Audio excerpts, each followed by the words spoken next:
اعوذ باللہ من الشیطان الرجیم بسم اللہ الرحمن الرحیم۔ امام رضا علیہ السلام کے سلسلے سے تاریخ اسلام درس عنوان کے تحت آخری درس آپ کی خدمت میں پیش کر رہا ہوں۔ امام رضا علیہ السلام کی شہادت کے متعلق اور پھر اقوال ذری کا کچھ نمونہ یا مثال آپ کے اقوال ذری میں سے۔ امام رضا علیہ السلام کی شہادت کے سلسلے سے یہ عرض کرنا چاہوں گا کہ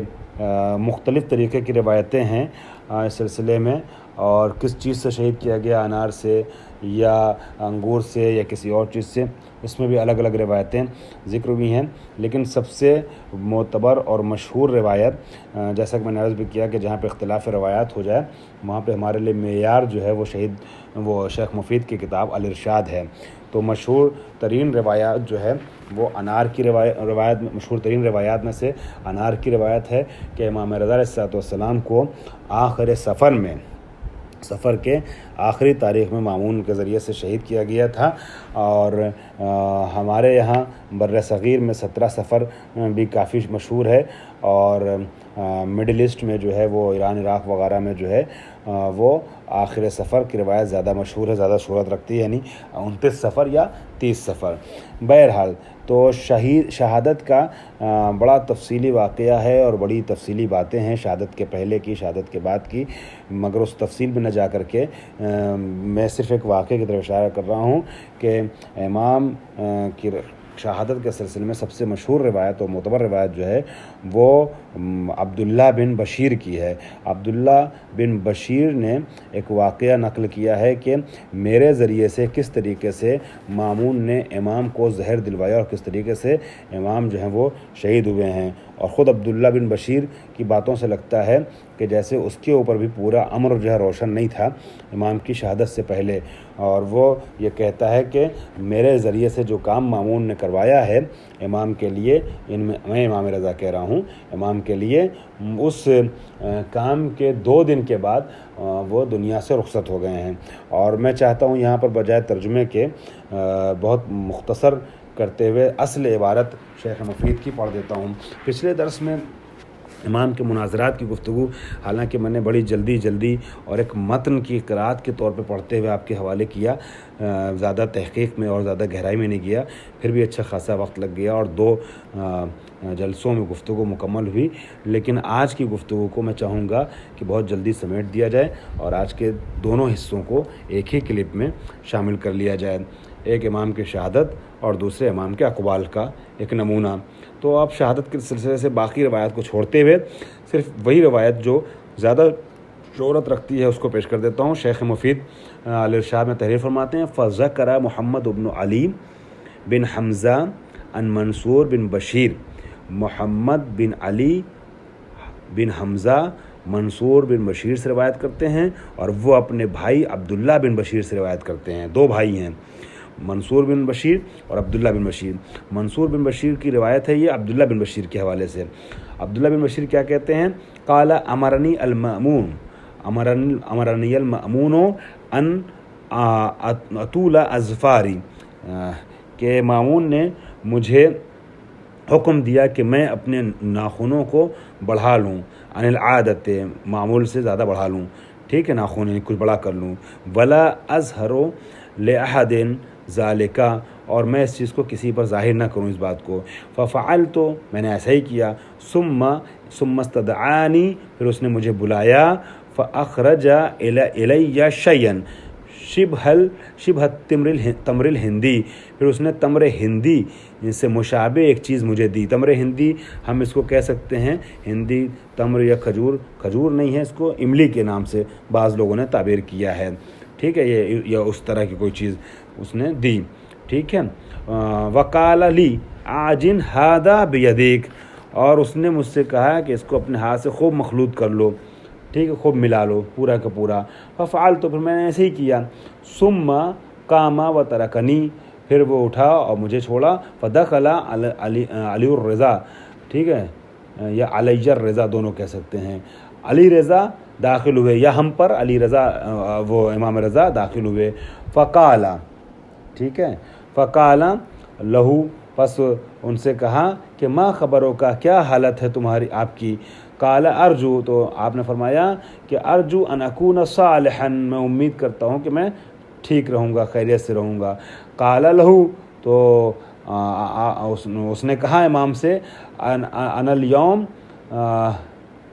بحمد اللہ ایضا صالح، میں بھی الحمدللہ ٹھیک ہوں، خیریت سے ہوں۔ فہل جاءک احد من المترفقین فی هذا اليوم، کیا آج جو ہے آپ کے پاس کوئی آپ کا خیال رکھنے والوں میں سے آیا تھا کہ کوئی آپ کی باس پرس کرنے کے لیے، کوئی آپ کو کچھ کھلانے پلانے یا آپ کی دیکھ بھال کے لیے؟ قال لا، ٹھیک ہے، امام نے فرمایا نہیں۔ فغضب المامون، بس مامون غصے میں آیا، وہی مکاری اور ظاہری اعتبار سے مکاری کرتے ہوئے صاح، اور چیخا علی غلمانی، اپنے غلاموں پر۔ ثم کا مطلب یہ کہ کسی نے پوچھا نہیں، کسی نے دیکھ بھال نہیں کی میرے پہ سر عم کی، شہزاد بھائی کی۔ ثم قال لی، فقال، اس نے کہا، ثم دعانی، اس نے مجھے بلایا، فقال، اور کہا، ائتنا بالرمان، فاتیتہ بہ، انار لے کر کے اور میں لے کے آیا۔ فقال لی عاصر بیدک، مجھ سے اس نے کہا کہ اپنے بیدیک، اپنے دونوں ہاتھوں سے اس کو نچوڑو۔ میں نے انار کو نچوڑا، ففعلت، میں نے ایسے ہی کیا۔ وسقاہ المامون الرضا علیہ السلام، مامون نے اپنے ہاتھ سے، بیدہ، اپنے ہاتھ سے امام رضا کو پلایا اس انار کے رس کو، ٹھیک ہے، جوس کو۔ فکان ذالک سبب وفاتہ، یہی انار کا پینا ان کی وفات کا سبب بنا۔ فلم یلبس الا یومین حتی مات، امام 2 دن سے زیادہ اس کے بعد زندہ نہ رہ سکے اور دنیا سے رخصت ہو گئے۔ اور امام رضا علیہ السلام کی شہادت کے بعد امام محمد تقی علیہ السلام باعجاز نبوت پہنچتے ہیں۔ ابا سل کو امام نے وصیت کر دی تھی کہ دروازہ بند ہوگا، جب امام کی آخری حالت تھی، آخری وقت تھا، آخری منزل تھی، تو امام نے فرما دیا تھا اپنے صحابی ابا سل سے کہ دیکھو دروازہ نہ کھولنا، کسی کو آنے نہ دینا، اور سب کو مجھ سے ملنے سے روک دینا، اور دیکھنا ہمارا بیٹا جو آئے گا اسی کو، اس کی اس علامت سے تم بھی سمجھ جاؤ گے کہ وہی ہمارے بعد جانشین ہے، اس کے لیے دروازہ خود سے کھلے گا۔ ابا سل کہتے ہیں کہ میں نے دیکھا کہ دروازہ تھوڑی دیر کے بعد کھلا اور ایک چھوٹا سا بچہ 4-5 سال کا وارد ہوتا ہے۔ امام رضا علیہ السلام وارد ہوتے ہیں، اور وارد ہونے کے بعد پہنچتے ہیں امام رضا امام متقی علیہ السلام وارد بزم میں امام رضا ہوتے ہیں۔ امام رضا اسرار امامت کو منتقل کرتے ہیں، اور دنیا سے امام رضا پھر رخصت ہو جاتے ہیں، اور امام محمد تقی کی زبان پر کلمہ استرجاع جاری ہوتا ہے، انا للہ و انا الیہ راجعون، اور امام کی آخر رسومات کو امام محمد تقی علیہ السلام انجام دیتے ہیں، اور کم سنی میں یتیم ہو جاتے ہیں۔ لیکن بہرحال اس حالت میں یتیمی کا داغ تو اٹھایا، یہ سخت تھا، لیکن پھر بھی امام محمد تقی کو یہ موقع نصیب ہوا کہ اپنے باپ کو غسل دیا، کفن پہنایا، اور لحد کی منزلوں تک اتار دیا۔ اگرچہ امام غریب الغربا ہیں اور امام غربت کے عالم میں شہید کیے گئے، مگر شان و شوکت کے ساتھ آپ کا جنازہ اٹھا۔ مامون نے بھی مکاری کی اور لوگ شریک ہوئے، لیکن افسوس یہ ہے کہ جو غریب الوطن کربلا میں مارا گیا، اس کا جنازہ 3 دن تک بے گورو کفن پڑا رہا۔ آئیے اب امام رضا علیہ السلام کی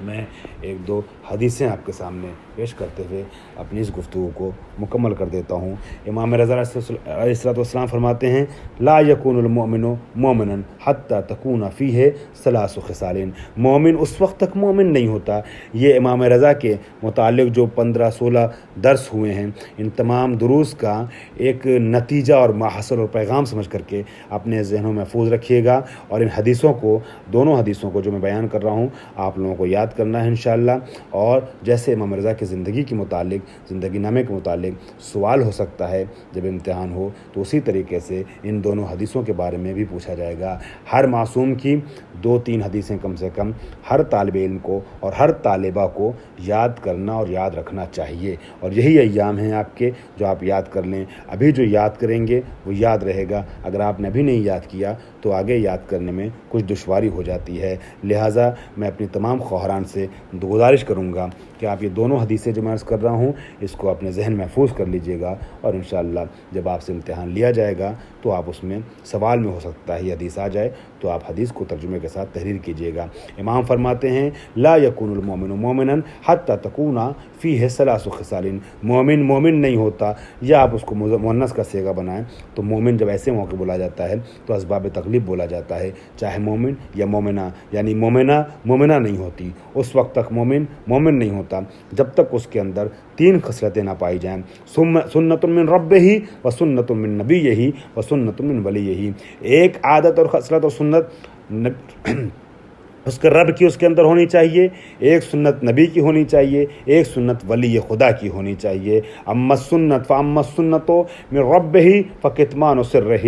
سنت ربانی بندے میں یہ ہونی چاہیے کہ جیسے اللہ ستار العیوب ہے، اسرار کو پوشیدہ رکھتا ہے، ویسے بندہ مومن بھی دوسروں کے اسرار کو پوشیدہ رکھے، راز کو پردے میں رہنے دے اور افشاء راز کرنے سے پرہیز کرے۔ دوسری سنت کیا ہے؟ السنت من نبی یہی فمدارات الناس، نبی کی سنت مومن میں ہونی چاہیے، ضروری ہے وہ یہ کہ لوگوں کے ساتھ مدارات سے پیش آئے، اگر کسی نے کوڑا بھی پھینکا ہے تب بھی نبی اس کی عیادت کے لیے جاتا ہے، کوئی گالیاں بھی دیتا ہے تب بھی نبی کی دہن سے اس کے لیے موتیاں جھڑتی ہیں، یہ اخلاق ہونا چاہیے۔ یہ مدارات الناس، لوگوں کی غلطی کو درگزر کرتے ہوئے اس کو اپنے قریب بلا لینا، اپنے اخلاق سے متاثر کر دینا، یہ سیرت نبوی ہے جو ہر مومن میں ہونی چاہیے۔ وَأَمَّا السُّنَّةُ مِن وَلِيِّهِ، لیکن جہاں تک ولی کی سنت ہے، فَالصَّبْرُ فِي الْبَأْسَاءِ وَالضَّرَّاءِ، چاہے خوشی کے ایام ہوں چاہے مشکلات کی حالات ہوں،